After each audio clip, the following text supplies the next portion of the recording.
Ano po ang daily habit routine niyo nung nagsisimula kayo at nag-boom ang network niyo? Basic, you know? Basic lang. Alam mo, ang habit ko dati, pare-pareho lang naman sagot ng distributor dito eh. Araw-araw, naghahanap ako ng prospect ko. Wala pang cellphone noon, kaya tawag. Pag break time ko sa office, working ako eh, 8 to 5. Yung 12 to 1 ko, inuubos ko yun sa kakatawag. Inuubos ko kagad yung lunch ko.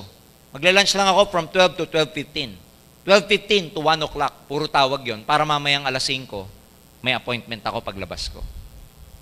Daily habit ko, nagpo-prospecting, nagdadala ako nung hindi pa ako marunong mag-OPP. Kaya mo lang naman nagagamit ang office pag hindi ka pa marunong mag-OPP. Pag hindi ka pa marunong mag-present mag-isa, your job is to look for prospects na dadalin mo sa office. Bakit? Hindi ka pa marunong eh. Nakadepend ka lagi sa presentation sa office. Pero pag marunong ka na, kahit di mo nadalhin yung prospect mo sa office, magkita na kayo sa labas, doon mo na kausapin. Yan ang mga daily habits ko. Naghahanap ako ng mga OPP, naghahanap ako ng marirecruit. Ang lamang ko lang siguro na hindi ginagawa ng karamihan, yung gagawin ko bukas, hindi ko ini-schedule bukas. Yung gagawin ko bukas, nakaschedule ngayon o kahapon pa. Correct. Huwag kang gigising na doon mo palang gagawa, doon ka palang, yung re-recruitin mo, within the day mo rin tatawagan. No. Yung recruit ko ngayon, na nadala ko ngayon sa office, kahapon ko pa tinawagan yun. Huwag na huwag mong gagawin na ngayong katatawag, ngayon mo dadalhin. Kasi pag na-Indian ka, zero ka na. Pag na-zero ka, yan ang nagpapatagal sa mga araw mo kung bakit tumatagal ka sa position mo. Zero activity means 0 points. Zero activity means zero income. Therefore, pag 0 points, 0 income, walang promotion. Don't expect a lot kung wala kang activity every day. Kaya if you're gonna ask me, every day, may activity ako kasi pinaplano ko the day before. So ngayon, halimbawa, gabi ngayon, pinaplano ko na ano gagawin ko bukas. Pagdating bukas, yung plano ko for Sunday, gagawin ko ngayon. Kunwari yung prospect ko ngayon, kinausap ko na yan kahapon o nung isang araw pa. Ulitin ko, do not make any activity within the day. Plan your activity ahead of time. That will save you a lot of time also. Kaya, yun ang gagawin nyo. Bago kayo kumausap ng prospect, dapat na plano nyo ng ahead of time yun. Correct. Ganun tayo na nagsisimula. Ako naman, sir, share ko lang, ngiti. Kasi ako, nakasimangot ako lagi eh. So, una kong ginawa, pinaktis ko yung ngiti. Tapos, hi, hello. Simula nun, tapos, nag-gather ako ng, paunti-unti, everyday, marami ako ng mabagong nakakangiti, nakaka-hello, hello. So, siguro, mga third times kami nag-meet uli. So, may palitan na, may conversation na. So, hanggang dumami na yung mga new friend ko, yung mga bagong kakilala. So, along the way, doon na, nakakakuha na ng mga prospect, nakakakuha na, ito, pwede ito medyo hindi pa to. So, hanggang sa dami no, nakakapag-harvest na ako isa-isa ng mga taong pwede ko isama sa business.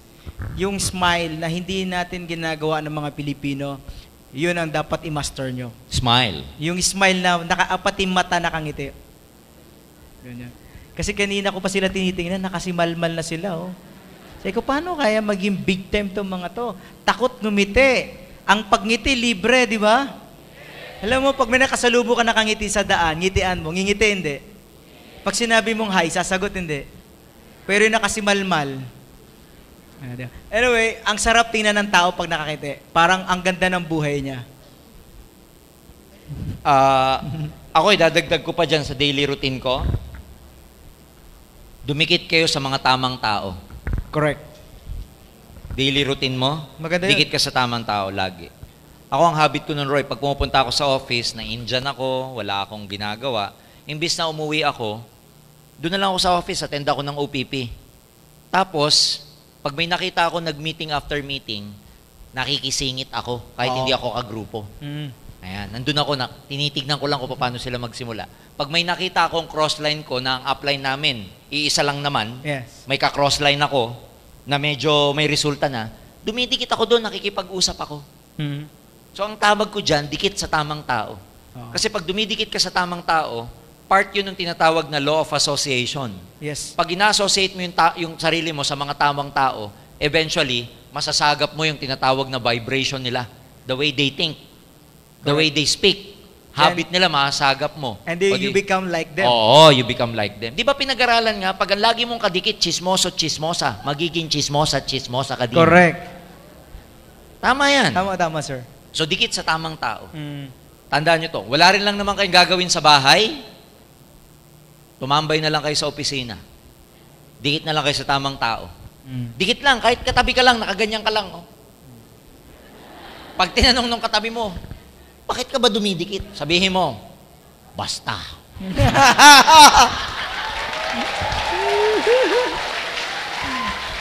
Saka ano, sir, yung... You know why? Kasi kahit na hindi nagsasalita, just by observing, sometimes you will learn a lot. Mag-observe ka lang, Sure. dahil matututunan eh. Kaya ako ginagawa ko dati, dikit lang ako, tinitignan ko lang siya. Sabihin ko, ganyan din ang forma ko one day. Ha? Dinidikitan ko lang. Doon, eventually, natutunan ko yung principles of success along the way. Tama. Saka huwag kang Lone Star Ranger, yung laging mag-isa, no? Dapat may gagamitin yung law of cooperation. Lagi ka nakipag-cooperate. Crossline, attend ka. Pag friendly ka, nako, ang dami benefits. Napakalaking bagay nung didikit ka lagi sa tamang tao. In fact, starting now, those people that, yung hindi kayo natutulungan sa goal nyo, isang katotohanan sa networking to. Yung mga taong hindi kayo natutulungan, people who keep putting you down, kailangan nyo muna silang layuan.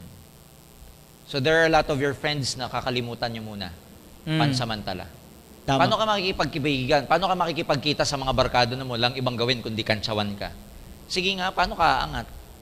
Kaya may mga barkada kang ililet go muna, kaibigan kang medyo ililet go muna, especially mga hindi naniniwala sa negosyo mo. Kasi nakakababa ng moral. Balikan mo na lang pagkasanay ka na, pag kaya mong ma-handle yung emotions mo. Pero, kung sasabihin nyo sa akin, sir, normal ba yung linalayuan ka ng kaibigan mo? O kaya, normal ba yung lumayo muna ako? Nako, mas abnormal po yung ikaw, kadikit ka lagi ng kaibigan mong hindi naman kayo sinusuportahan. Tama. Layuan mo muna yung non-supportive. All people who are non-supportive of you, believe me, kailangan mo munang i-distance yung sarili mo. Ganun talaga. Tama. Ganun talaga. If you want to get something, you have to give up something. Ganun talaga.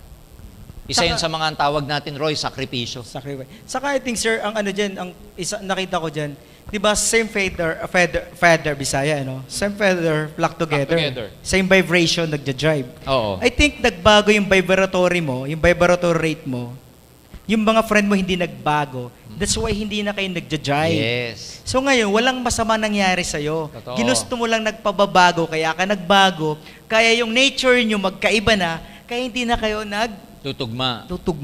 Nag-iba na ang kulay mo. So ngayon, sino may gustong magpabago? Sino gusto magbago? So anong nangyayari? Hindi kayo tumutugba dahil yun talaga ang gusto mo. So kahit anong gawin mo, talagang hindi na magkaiba ng language nyo. Magkaiba na ang trip nyo. Magkaiba na, di ba? Siya, ang trip niya, cellphone. Ikaw, kotse. Pagtatawanan ka. Kasi masyado nang malaki yung utak mo, sila na pag-iwanan. So, kaya ang nangyayari, hindi na talaga kayo magtugma. Kaya po walang masamang nangyayari sa'yo. Nagkataon lang, nag-iiba ka na ng vibration. Tumataas na ang frequency mo. Nag-iiba na ang consciousness mo. So, payaman ka na. Ganun talaga eh. Ano gusto nyo? Yan pa yung yun yung, yung sinasabi natin, Roy, na kasi ngayong nag-game global ka, yung level ng awareness mo, nag-iba na. Yes. Nag-iba yung level ng awareness mo eh. Alam nyo, Paul, pag ang caterpillar naging butterfly, yung butterfly, hindi na pwedeng makipagbarkada sa caterpillar. Correct. Okay, nagkapakpak pa siya kung ang barkada niya yung gumagapang din. Yes. In the same way, yung caterpillar, hindi niya na pwede maging barkada yung butterfly kasi malayo na mararating nun. Hindi siya nakakalipad. Oo. It's not that because the butterfly and the caterpillar are bad. No. That doesn't make them a bad person or bad thing or bad insect. It's just their level of awareness is totally different from one another. So pag ikaw lumayo sa kaibigan mo, that doesn't make you a bad person.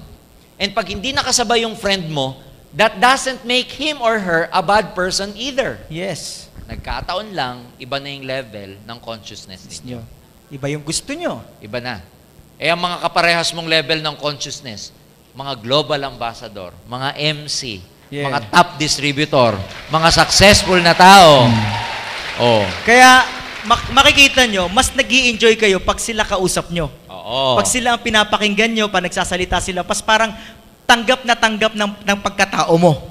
Samantalang, pag naririnig mo yung mga tropa mo dati, parang iritang-irita ka na sa pinag-uusapan nila or sa conversation nila o sa topic nila. Tsaka pagka hindi na pangarap ang topic, hindi ka makarelate. Hindi ka na, ayaw mo na. No? Pag ang topic, may illegal wipe, mga ganun, hindi ka na Kasi ikaw naman, sir, pag bumuga ka na naman F4, mga ganun ang topic, F4. hindi ka makasabay, mga till date, ano ba yun? Hindi ko. Please be careful with my heart, mga ganun.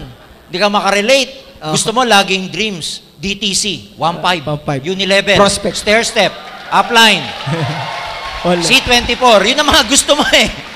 Which is yun naman ang ayaw nila. Yun naman ang ayaw nilang topic. Pag yun naman ang topic mo, sasabihin sa, puro ka nalang networking eh. Puro kami negosyo. Kanta na mo nga, gumaganon pa sa'yo. Magkaiba na eh. Magkaiba na. So, hindi sila masama or negative. Hindi. Nagkaiba lang kayo ng, iba na kasi kayong level. Diba? Oo. So, negosyante ka na kasi. On the way ka na sa paiba na eh. Oo. Sa success. Siya lang, nakatambay pa. So, iba talaga eh. Tama, di ba? So, gusto niyo pa bang katanungan? Para may kasagutan? Ang gusto nila, no, sir? Oo. Direct to the, alam mo ba't gusto nila? Tinatamaan sila. Oo. Pag ang isang tao tinatamaan gustong-gusto kasi, ang first step ng transformation, recognition. Magsisimula ka magbago pag na-recognize mo kung ano yung mga mali at pagkukulang mo. Kaya pag tinatamaan ka, good news yan. Okay? Alright.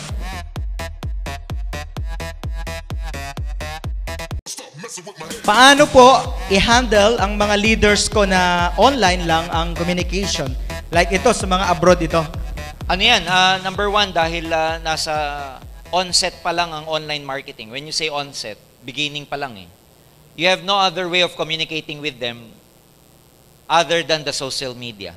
Skype, Facebook chat. Ang kailangan nyo lang baguhin dito yung attitude na pagkausap nyo sila, wag nyong isipin na over the internet nyo lang kausap. Parang machine lang ang kausap nyo. Isipin nyo lagi na ang kausap nyo at the other end of the line is a human being. So may emotion pa rin? Oo, may emotion ka pa rin. In fact, ginagawa nating marketing dito, ang emotion eh. Emotion marketing to eh. Yung ipapakita nyo sa mga ka-online ninyo na masaya dito, bakit nyo sila kailangan pauwiin? Kasi hindi lang kitaan to, masaya pa. Masaya. Oo, so ang tawag doon, emotional marketing yun, emotions marketing yun eh. So, ang kailangan nyong i-consider, sasamahan nyo ng emotion. Number 2, it's a human being at the other end of the line. And number 3, syempre, sakripisyo to kasi normally sa ibang mga online marketers, baliktad ang oras eh. Yes, sir. Yes, sir. So, hindi yun yung paparamdam na tinatamad na kayo, pagod na kayo.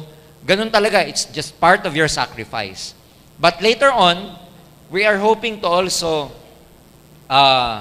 take care of hindi naman take care. Meron tayong facility na ginagawa. Bakit ba marami ako nadudulas pagka ganito, no? Pero pinag-aaralan ho ng opisina para makater lahat ng mga online na mga distributors natin. The company is thinking, especially Doc Ed, of putting a call center department to take care of all these people. Wow! Woo! So, pinag-iisipan yung call center, distributor support ang tawag, na ang trabaho ng mga to, sumagot lang sa lahat ng tanong ng mga onliners natin. Yes! Ha? So, pinag-aaralan yan. Especially, kasi magkakaroon tayo ng building, so maraming space, na ang trabaho ng mga staff na yon is to just call all incoming calls. Parang call center ang So, dating. yayaman na talaga itong mga to. Oo, given na yon, friends. Grabe. Sabi ko nga sa inyo, ang pagyaman nyo dito, given, nasa inyo na lang. Kung hindi pa kayo yaman, ang problema nasa inyo na. Kasi ginawa na nga ng company, tayo lang ang kauna-unahang networking na gagawa nun. Huwag lang tayong unahan at gayahin ng iba. Pero ginagawa na ngayon, pinag-iisipang mabuti nila Doc Ed.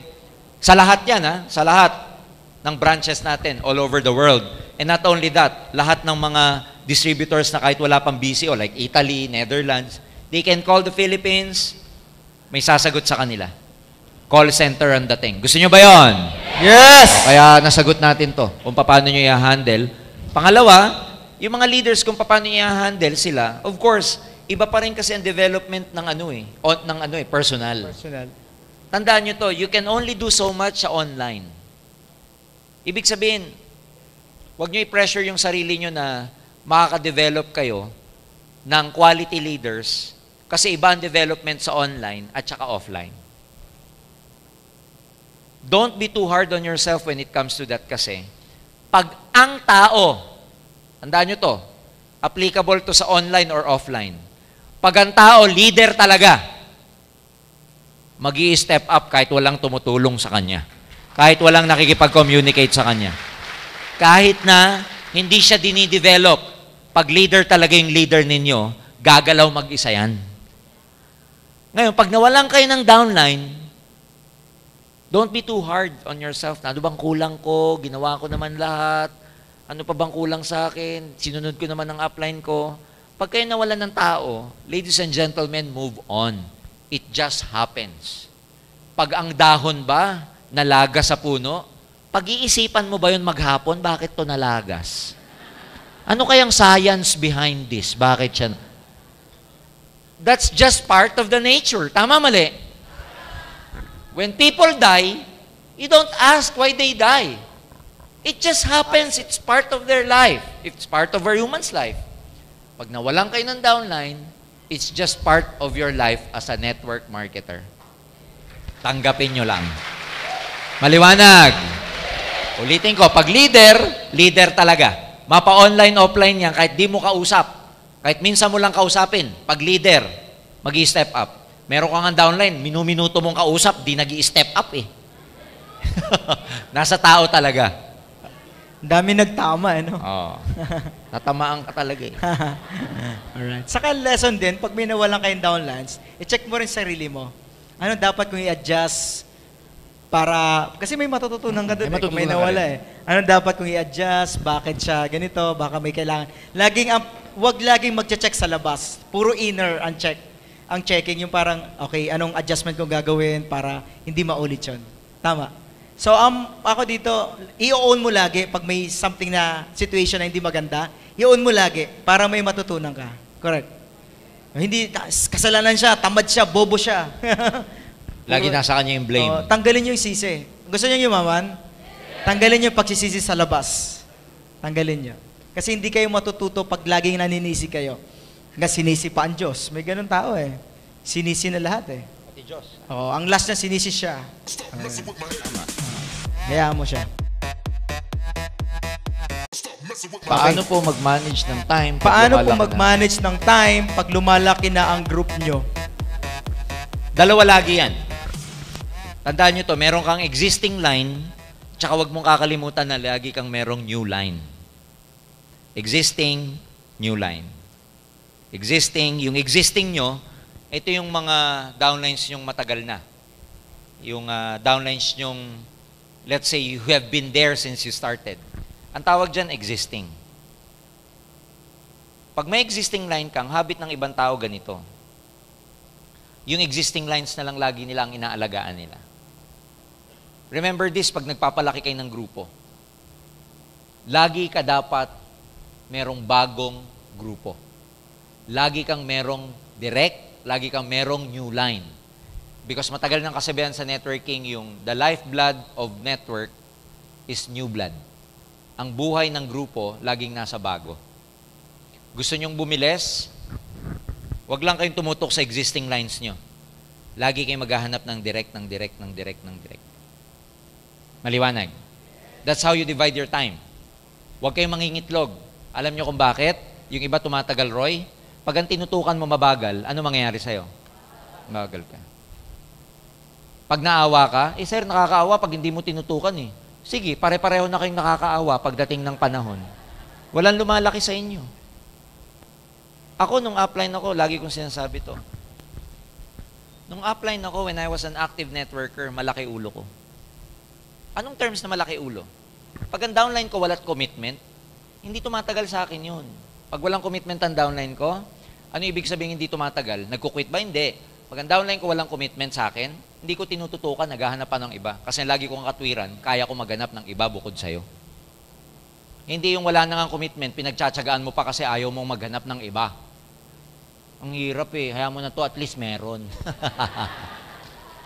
Correct. Nung upline ako, malaki ulo ko kasi I always So, consider depended ba, on sir, na myself. scarcity ka mag-isip pag ganun ka? Oo. Limited ka lagi Limited mag-isip. ka lagi. Kaya ako dati, pag downline ko walang commitment, naghanap ako ng iba.